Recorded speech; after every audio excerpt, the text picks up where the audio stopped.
put that my shoulders are 2 meters large, as I did with the configuration of the shirt, the configurator said, no, it's wrong, please put the right number. And the configuration made some of these checks, and at the end, when everything is completed, produce automatically bill of material and routings.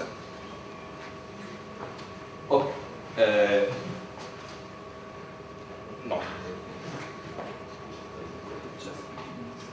What is the result of the introduction? Later on, when you have the bill of material routings, you go to production and as before. What is the impact of this introduction, this change in the processes on the performance? First, the fact that the product configurator give immediate feedback, immediate answer to the request of the customer, eliminated the need to circulate information with the designer, and therefore the time, the answering time to the customer request has been shortened a lot.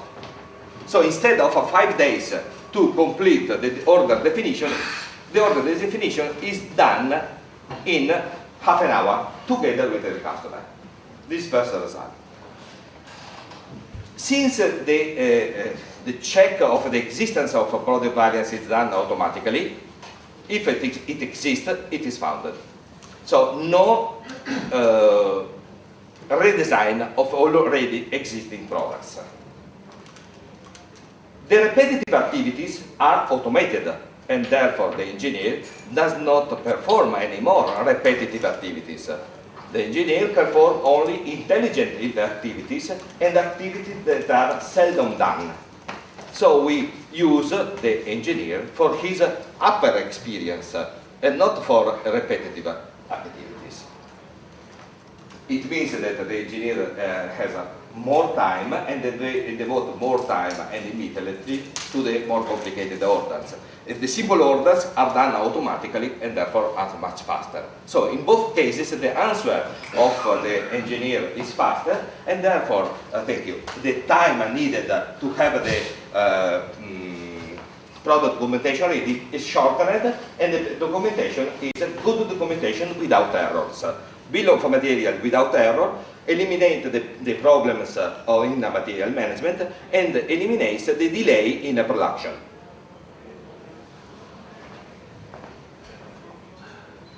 And this animation is nice.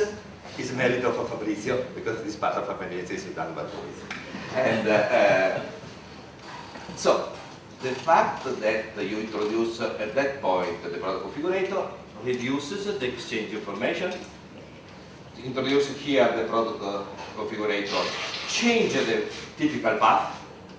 So most of the time is something already done. And here we have support and check. So another point is when the designer receives the request to do something more, the instrument doesn't tell do this offer. The support say do this offer. All this stuff is already done. You have to change it to answer to this point, which is a much more focused work. You have to do only 2% of the work, not 100%. So it is not half an hour, it's 5 minutes. Okay. Impact on performances. Reduction in lead time to answer to customer requests, reduction in configuration errors. We said existing products aren't redesigned, automatic execution of repetitive activities, and bill of material without errors, and materials running and management much better. So our product configuration process is therefore something that takes the request, the need of the customer, said in simple terms and current language like light bicycle, transform it in something which is a technical description of commercial technical description, aluminium frame model Impala, of the bicycle, and at the end, bill of materials, routings, and eventually drawings. That's the process. The basic functions that are provided by the configurator are communicating the company product offerings to the customer, checking the completeness and validity, providing real-time information on price and cost, making quotation, and generating the product data necessary to build the product value requested by the customer. Later on in the presentation, I will call all this stuff product configuration use. A product configuration use of a company is higher if the company uses more this set of functionalities. Let's see now the impact of product configurator on the operational performances, looking at what the research in the last 20 years is telling us. This is the overview, very clear for everybody. You can read also the number of the year, the number of photos, everything. I think that what you can see that from 89 up to 95, there is some research, but not a lot. From 95 up to now, the research increased a lot. First thing. Second thing, we have basically the research is based on cases. One exploratory survey on the expected results, not in the real results. I can criticize it. The first literature review in 2007 by Heiskala and friends in Finland. And in 2011, the first theory testing survey. So basically, we developed our knowledge based on case studies. Let's say that 99% of the research is based on case studies, anecdotal or deep case studies, both. But it is, we know that the research cycle starts with the case anecdotal, goes on with deep case studies. Later on you have a descriptive survey, and at the end you have a theory testing surveys. And after 20 years it's time to try to test our theories, or better, it's time to formulate our theories in form of theories and to test them, trying to look at the boundary for validity of our theories. Otherwise, we continue to accumulate knowledge, but we don't formalize it, and we don't prove that our knowledge is valid. And for this reason, I spend some words on the research, the theory testing research. First, the product configurator impacts on time performance. The result is that the use of product configurator has a positive effect on time performance. So, what the case studies told is confirmed by the theory testing survey. The sample is international sample, a company in USA, Asia, and Europe. And the measure of time performance is the following one. On-time delivery, fast delivery, cycle time from raw materials to delivery, and the speed of introduction of new products.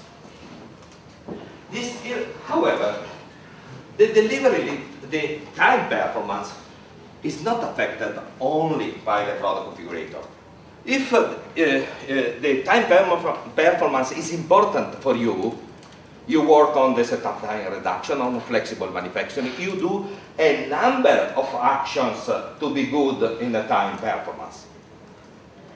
And therefore, if you are working on flexible manufacturing system and the product configuration, the improvement in time performance is due to product configurator or to flexible manufacturing system.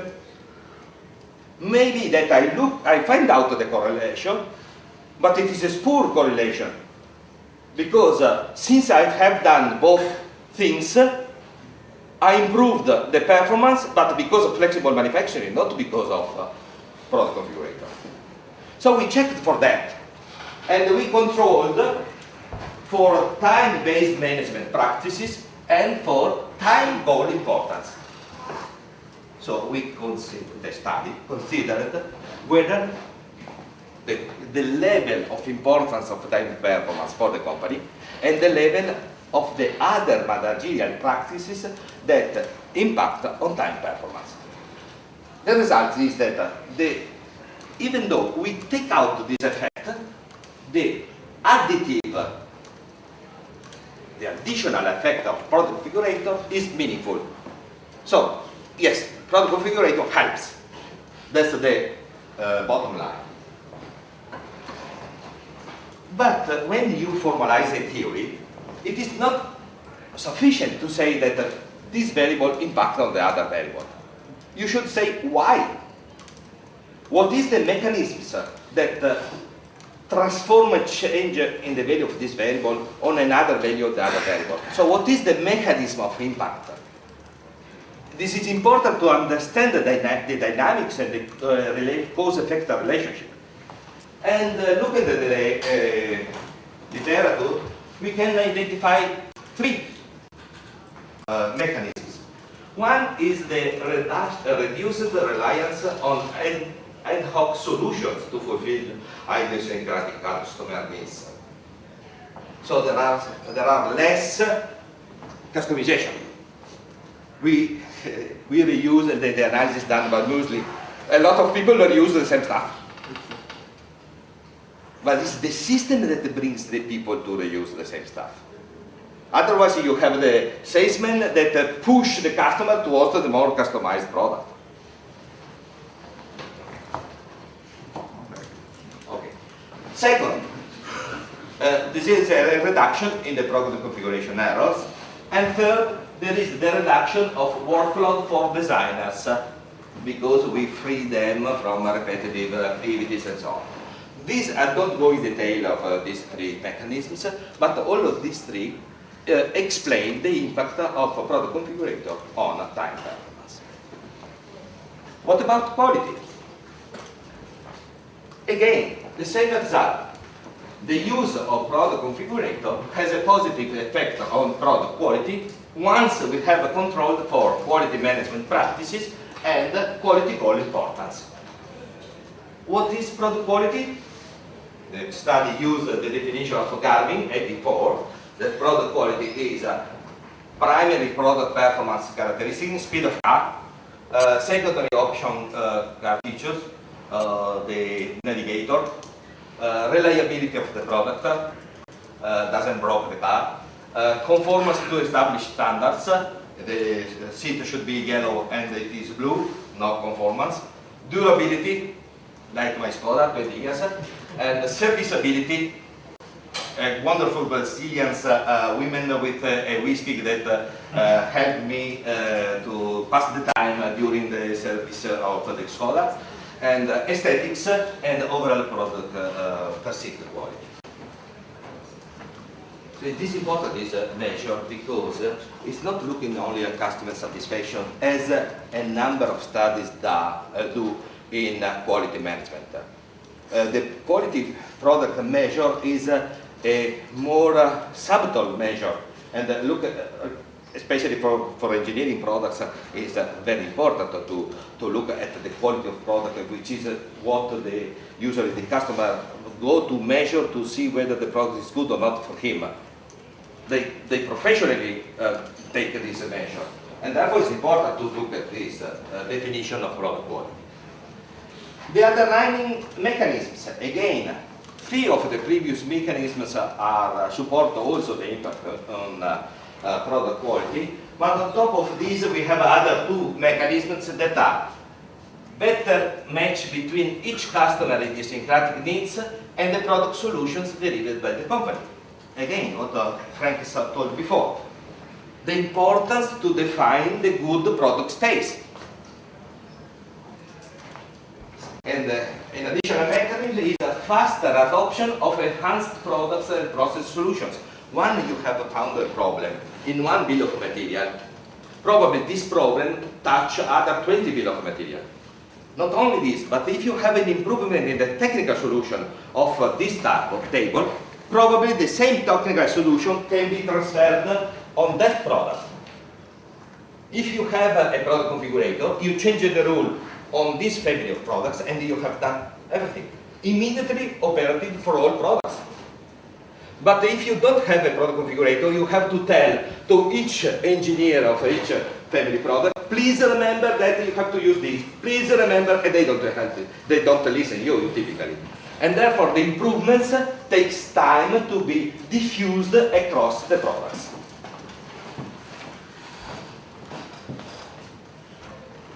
But on data research, we see a step further. A step further is a contingency effect. We've heard many times that the product configuration issue is different from issue to issue. So it's changed in function of the context. But sometimes we will see that the same software performs well or performs very badly, even in some ways, in some not so different companies. So we have to check about that. And if the same people with the same software have different results, probably there is something that changes the effectiveness of product configurator.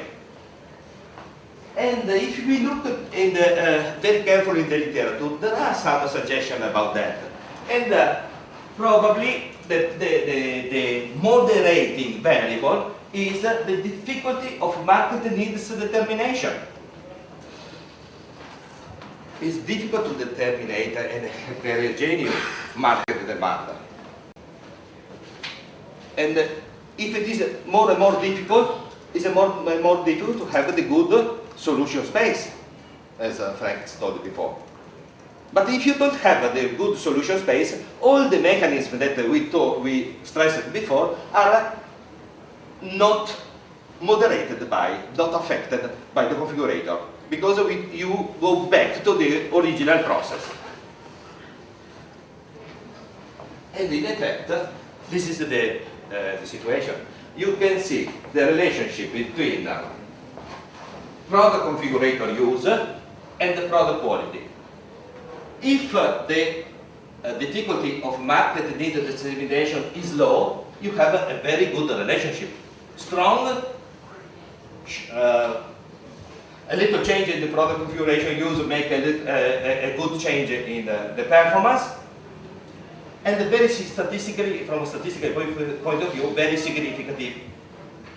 If you go with high difficulty of market need determination, you change the product configuration you use, but you don't change the performance. And the statistical significance is very low. The lesson is product configurator is really useful for product quality if you have a clear view of the needs of the customer. If you don't have a clear need of the customer, don't implement a product configurator. You save money. But this is very relevant for practitioners. And we have to take into consideration this kind of aspect. And why for me is important at this point? Because we should move from a general indication to indications that are valid in specific context. And we found out one reason that makes an important contingency. It means 100,000 euro saved. Months of work saved. That's what we are speaking about. And the third question, and the third performance, operational performance, what is the impact of a product configurator on cost? Who will test it? Who will test it? Next job. We don't have theory testing on that important side. Can we measure and tell how much is the impact of the introduction of product configurator on the cost of the company? Now we have the information about the time and quality, and part of this can be transformed in a cost. But we have also a number of other things to investigate on that side. I like theater. To be or not to be? This is the question. Wow. And in this case, the question is, what is the impact of product configurator on the return on investment? On the balance sheet, we make our balance sheet analysis. What is the impact of a product configurator on the ROI? Very relevant for managers, very relevant for entrepreneurs.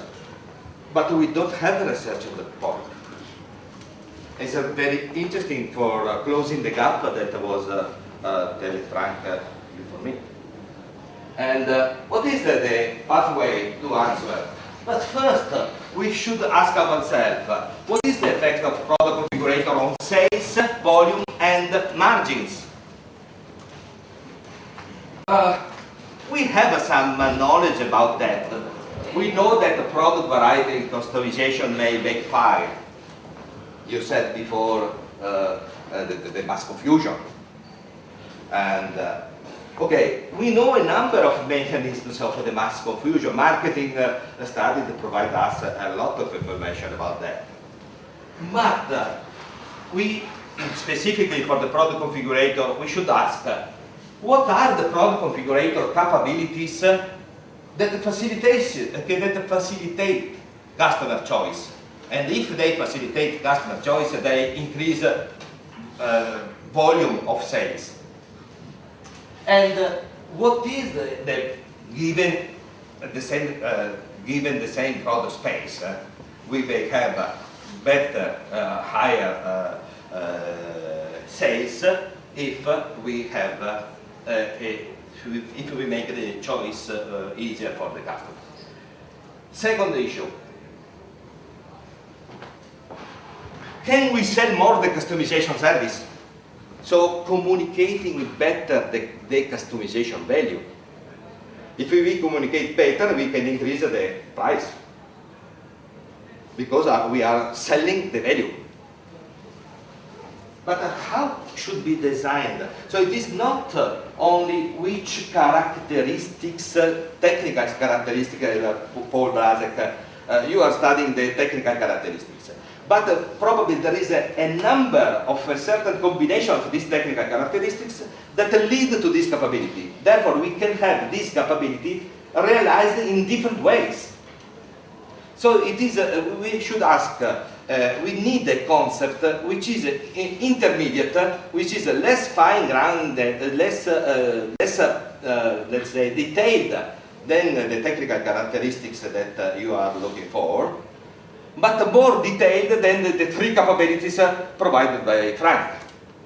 Something in the middle, in a certain way. So that's what I personally see as an area of research to make the knowledge on this side deeper. And okay, we consider the numerator of the return on investment. We should look in a greater detail also the cost part of the numerator, and probably also look at something about the denominator in terms of investments. And we should estimate the cost of product configuration implementation and the cost of the product configurator maintenance. We had some research. Let's look at the research of Lars Bam and his colleagues from DTU in Ingvi. They have done a wonderful research on this maintenance and a way to develop to implement a product configurator. But also a lot of people from Finland are working on this side. So we have a research on that, but this research does not transform in numbers in terms of euros. Okay, I gave the possibility of to research something more. So thank you. Voila.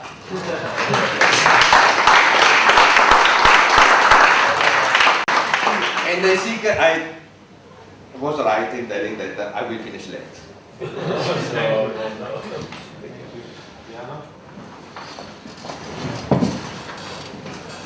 So, should we go to the coffee or maybe one person?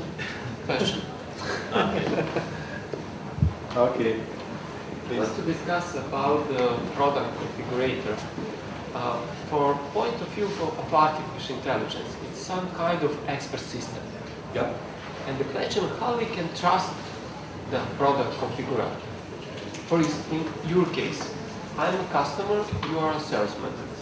I give you the order, you consult the product configurator, I buy from you that transformer, put in my machine, after 1 day, I have the failure. Who will be the guilty?